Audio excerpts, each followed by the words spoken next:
तो नमस्कार दोस्तों, स्वागत है आपका एक बार फिर से। और आज मैं पहुंचा हूं तल्ला मोटर ढाक के इस पुल पर। और अभी देखिए आप कितने बहुत सारी वीडियोस चल रही हैं और पुल के बारे में बात की जा रही थी। अगर पुल की बात की जाए तो जो अनिल बलूनी जी हैं सांसद, एक बार वो आए थे यहाँ पर। उन्होंने कहा था कि अप्रैल में इसकी जो डेडलाइन अप्रैल दी थी, अप्रैल में काम पूरा हो जाएगा, पुल जो है सुचारू रूप से चलेगा। वहीं पर विधानसभा अध्यक्ष जी ने भी जब ये पुल टूटा था तो बहुत फ़ोन में बात की थी और काफ़ी अधिकारियों को हड़काया भी था। लेकिन आपको बता दूं कि आज अभी मार्च चल रहा है और आज है महिला दिवस है। तो महिला दिवस में बहुत सारी महिलाएं भी यहाँ पर आई थी। मैंने उनसे पूछने की प्रयास किया लेकिन वो बेचारी चली गई हैं। और शायद जो कोटद्वार का जो विकास रुका हुआ है ना, वो ऐसे ही रुका हुआ है कि हम लोग जब अपनी समस्याओं को बोल नहीं पाते हैं। आइए दिखाते देते हैं। आप पुल के पास में पहुँचा हूँ, तल्ला मोटर ढाक के इस पुल पर मैं पहुँचा हूँ और मैं दिखा देता हूँ आपको कि क्या स्थिति है यहाँ पर। देखिए काम करने वाले लोग हैं। खैर ये जो इंजीनियर तो नहीं है या जिनके ठेके हैं।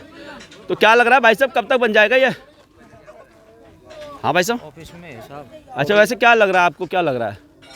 मैं भाई साहब को कैमरे में मत लो, लेकिन चलो क्या लग रहा है भाई साहब? हो जाएगा बरसात से पहले हो जाएगा? ये अप्रैल मई में हो जाएगा। मई में हो जाएगा। मई में। क्या शुभ नाम हुआ आपका? मेरा नाम है मोहन सिंह नेगी। अच्छा दुर्गापुरी शिवराजपुर। अच्छा कैसे मतलब आप इसमें हैं? नहीं, हम इसमें नहीं है। ऐसा हम तो से देखने आ रखे हैं। अच्छा देखने आ रहे और हैं थोड़ा घूमने आ तो रखे हैं। लग रहा है कि अप्रैल मई में हो जाएगा। हाँ अप्रैल तक, मई तक हो जाएगा। मई तक हो जाएगा। हाँ मई तक हो जाएगा। चलिए आपको क्या लग रहा है, हो जाएगा? मेरे को भी अच्छे लग रहा है क्योंकि परसों तक 3 पिलर हैं, 3 पिलर अब इकट्ठे लगेंगे और उसके बाद उन्होंने वो स्लैब के लिए फर्मा तैयार कर दिया है, ढोला बन गया है। और हाँ मई तक अच्छा यहाँ पर जो है कि पक्का हो जाएगा मई सबसे तक। पहले तो हो ही जाएगा। खैर ये तो बेचारे हमारी तरह ही देखने वाले हैं और फिर भी कह रहे हैं वो मई तक हो जाएगा। हाँ मई तक हो जाएगा। आपको कैमरे में नहीं लेंगे? हाँ जून जुलाई तक। देखिए तो बेचारे वो तो एक कर्मचारी हैं यहाँ पर, तो उनको हम कैमरे में भी नहीं ले रहे हैं क्योंकि अधिकारी यहाँ पर नहीं है। तो लेकिन उनका मुझे ऐसा लग रहा है जिस प्रकार से वो हंस रहे हैं तो जून जुलाई तक ये काम हो जाएगा। तो आप देखिए अब एक पूरे 5 साल के पीरियड में, खैर आपदा भी मैडम के समय ही आई है, इसमें उनका दोष नहीं है। दोष उनका इतना है कि जिस प्रकार से युद्ध स्तर पर काम ये होना चाहिए था उस प्रकार से नहीं हुआ है। और 3 साल मैडम को पूरे हो गए हैं। 41 जो उनके संकल्प थे, 41 संकल्प में से आप लोग बता दीजिए कि मुझे एक भी संकल्प जो उन्होंने पूरा किया हो। तो मैडम ऐसे कैसे चलेगा? पिछली बार आप यमकेश्वर में विधानसभा विधायक थी, इस बार कोटद्वार में थी, तो अब क्या कौन सा नया विधानसभा क्षेत्र अब आप ढूंढेंगी? कहाँ जाएंगी? पहाड़ की तरफ जाना तो बहुत मुश्किल मुझे लग रहा है। पहाड़ में चुनाव लड़ना बहुत ज़्यादा टफ है। और पहाड़ में आपने देखा कि जो हरक सिंह रावत है उनकी जो है बहू वहाँ से चुनाव लड़ी थी और किस प्रकार से वहाँ चुनाव लड़ना टफ है। और यहाँ से जो अभी मेयर हैं शैलेंद्र सिंह रावत, 2 बार यमकेश्वर से चुनाव लड़ चुके हैं और 2 बार उन्होंने मुँह की खाई है। तो दोबारा पहाड़ जाएंगे तो बड़ा मुश्किल आपके लिए हो जाएगा।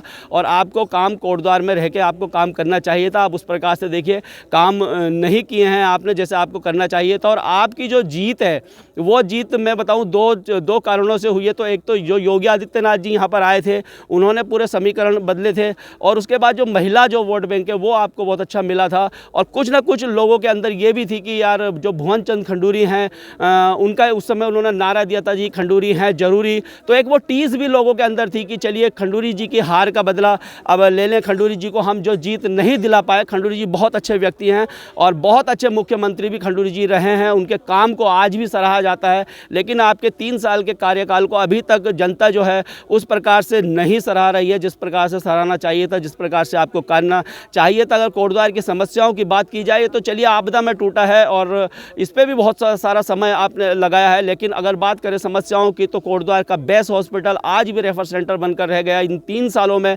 आप उसमें एक भी डॉक्टर नहीं ला पाए, उस प्रकार की फैसिलिटीज़ वहाँ पर अवेलेबल नहीं करवा पाए।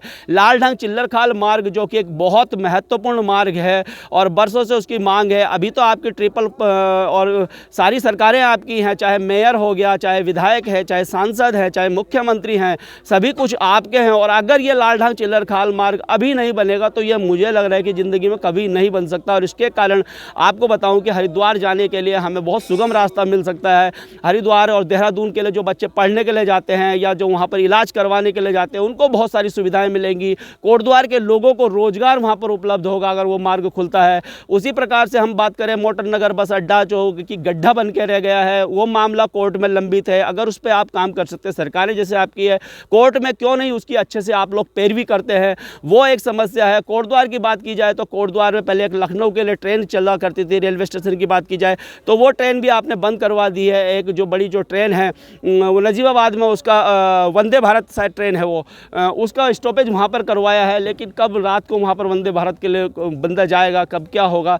तो यार ये समस्याएं हैं। सिडकुल को बनाया था जब, सिडकुल कांग्रेस की देन है। देखिए जो कांग्रेस की देन है वो देन है, जो काम उन्होंने किए वो किए हैं, इससे कोई इनकार नहीं कर सकता। सिडकुल बनाया था कि हमारे बच्चों को रोज़गार मिलेगा, वहाँ पर रोज़गार नहीं है। वहाँ पर रोज़गार है तो उस प्रकार से सैलरी वहाँ पर बच्चों को नहीं दी जाती। कई बच्चे हमसे कहते हैं कि सर हमें सैलरी, तो मैं कहता हूँ यार बोलिए, तो बोलते हैं सर अगर हम कैमरे के सामने आएंगे तो ये जो 8-9 हज़ार रुपये जो हमें मिल रहे हैं हम इससे भी जाएंगे। तो कहने का तात्पर्य है कि something is better than nothing, इस प्रकार से लोग काम कर रहे हैं। 12वीं के बाद अच्छे कॉलेजेस सरकारी नहीं हैं, इंस्टीट्यूट यहाँ नहीं है। बच्चे कि देहरादून और दूसरी जगहों पर चंडीगढ़, बेंगलोर, दिल्ली वहाँ पढ़ने के लिए जा रहे हैं। आपको मैं बताऊँ खेल की बात की जाए तो खेल में बहुत सारी प्रतिभाएं हमारे उत्तराखंड और खासकर गढ़वाल में है, लेकिन उस प्रकार के स्टेडियम भी हमारे पास नहीं है। यहाँ पर स्टेडियम है तो उनका रखरखाव नहीं है, उसमें इंफ्रास्ट्रक्चर नहीं है, पानी की सुविधा नहीं है, बिजली नहीं है, कुछ नहीं है। तो इस प्रकार से हॉस्टल्स नहीं है, तो ऐसे कैसे काम चलेगा। आप विधानसभा अध्यक्ष थी मैम, 3 साल के कार्यकाल आपके हो चुके हैं और 3 साल में आप विधानसभा अध्यक्ष, सभी मंत्रियों से आपकी बातचीत होती है, तो उनको अगर इतना बड़ा पद होने के बाद आप काम नहीं करवा रही है तो कहीं ना कहीं आपका ये फेलियर है। आप उस प्रकार से काम नहीं कर रहे हैं। और उनके पीछे जितने भी लोग हमारे कोटद्वार के हैं उनसे मेरा ये कहना है कि दोस्तों यार आप लोग खनन के लिए या आप दूसरी चीज़ों के लिए, ठेकों के लिए या कुछ दूसरे ठेकों के लिए आप उनके पीछे कोटद्वार की समस्याओं को बताइए। आज आपके तो काम निकल रहे हैं, लेकिन जो आपकी जो आने वाली पीढ़ी है उनको इसी कोटद्वार में रहना है। हर किसी के पास पैसा नहीं है कि वो जो है बाहर पढ़ा सके, बाहर स्पोर्ट्स कॉलेजों में भेज सके, बाहर से चीज़ें कर सके। तो आपका दायित्व बनता है, सबसे बड़ा दायित्व तो जो मैडम रितु खंडूरी जी के पीछे जो लोग हैं ना, उनका दायित्व बनता है कि वो मैडम को बताएं कि मैडम ये काम कोटद्वार में होना चाहिए, ये काम कोटद्वार में होना चाहिए, ये काम कोटद्वार में होना चाहिए। तो सबसे ज़्यादा दोस्त तो मैं उन लोगों को दूंगा जो पीछे घूम तो रहे हैं, लेकिन वो कोटद्वार में क्या समस्या है, उन पर किस प्रकार से काम होना चाहिए, उसकी तरफ उनका ध्यान नहीं जाता है। तो आज अंतर्राष्ट्रीय महिला दिवस है और हमारी जो यहाँ की जो विधायक है वो महिलाएं हैं और साथ ही साथ विधानसभा अध्यक्ष भी हैं उत्तराखंड की। और कोटद्वार में जीतने के बाद ही आपको विधानसभा अध्यक्ष का, जो उत्तराखंड की पहली महिला विधानसभा अध्यक्ष का जो आपको जो टैग मिला है, और ये सारी उम्र रहेगा, मतलब इतिहास में जब तक रहेगा तो ये रहेगा कि भाई उत्तराखंड की पहली विधानसभा अध्यक्ष कौन थी, रितु खंडूरी थी। तो इतनी बड़ी चीज़, अचीवमेंट आपको कोटद्वार वासियों ने दी। और कोटद्वार वासियों को आपने क्या दिया है, थोड़ी बहुत आर्थिक सहायता की जो मदद आप लोगों को दे रही है, या महिला मंगल दलों को कुछ बांट दिए, ठीक है अच्छी बात है, वो भी कीजिए, आप आर्थिक सहायता भी दीजिए, लेकिन वो कुछ ऐसी चीज़ें करिए जो कि भविष्य तक आपको याद रखा जाए कि भाई ये हॉस्पिटल या ये 12वीं के बाद जो इंस्टीट्यूट है इन्होंने बनाया, या ये चीज़ें इन्होंने बनाई थी मैडम जब थी। तो ऐसे आपको याद करें। तो महिला दिवस था मैडम, आपको महिला दिवस की ढेर सारी शुभकामनाएं हैं। आप अभी 2 साल है, अगर आदमी इंसान चाहे तो कभी भी कुछ भी कर सकता है, बस करने की जो एक इच्छा शक्ति उसके अंदर होनी चाहिए, लगन होनी चाहिए, मेहनत होनी चाहिए, ईमानदारी से प्रयास होना चाहिए, सभी कुछ सफल हो सकते हैं। तब तक के लिए दोस्तों धन्यवाद। जय हिंद, जय भारत, जय उत्तराखंड।